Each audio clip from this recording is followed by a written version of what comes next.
શું આ વર્ષે ગુજરાતમાં વરસાદ ઓછો પડશે?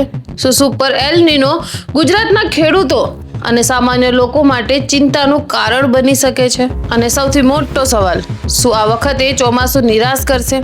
તો નમસ્કાર મિત્રો, તમે જોઈ રહ્યા છો રાહી ન્યૂઝ અને આજે જાણીએ એલ નીનો પાછળનું આખું રહસ્ય. હાલમાં દુનિયાભરના હવામાન નિષ્ણાતો એલ નીનો પર નજર રાખી રહ્યા છે. એલ નીનો એ પ્રશાંત મહાસાગરમાં બનતી એવી હવામાન ઘટના છે જે દુનિયાના અનેક દેશોમાં વરસાદ અને તાપમાનને અસર કરી શકે છે. ભારતમાં પણ એલ નીનોની અસર ઘણી વખત ચોમાસા પર જોવા મળે છે.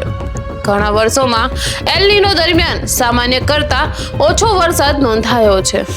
આ કારણે ખેડૂતો, વેપારીઓ અને સામાન્ય લોકોમાં ચિંતા વધી રહી છે.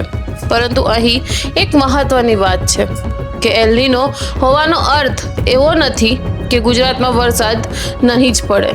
હવામાન વિભાગના નિષ્ણાતોનું કહેવું છે કે સ્થાનિક વાદળો, અરબી સમુદ્રની સિસ્ટમો અને લો પ્રેશર જેવી પરિસ્થિતિઓ પણ વરસાદ નક્કી કરવામાં મહત્વપૂર્ણ ભૂમિકા ભજવે છે. હવામાન વિભાગના નિષ્ણાતોનું કહેવું છે કે સ્થાનિક વાદળો, અરબી સમુદ્રની સિસ્ટમો અને લો પ્રેશર જેવી પરિસ્થિતિઓ પણ વરસાદ નક્કી કરવામાં મહત્વની ભૂમિકા ભજવે છે.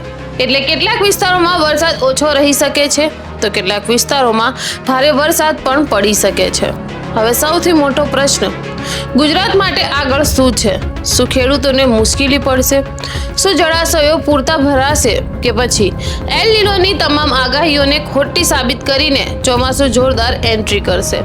હાલમાં કોઈ પણ નિષ્ણાત 100% ખાતરી કહી શકતા નથી.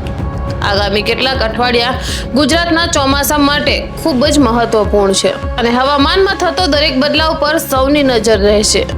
તો મિત્રો, આપના મત મુજબ આ વર્ષે ગુજરાતમાં કેટલો વરસાદ પડશે? કમેન્ટ બોક્સમાં જરૂરથી બતાવજો.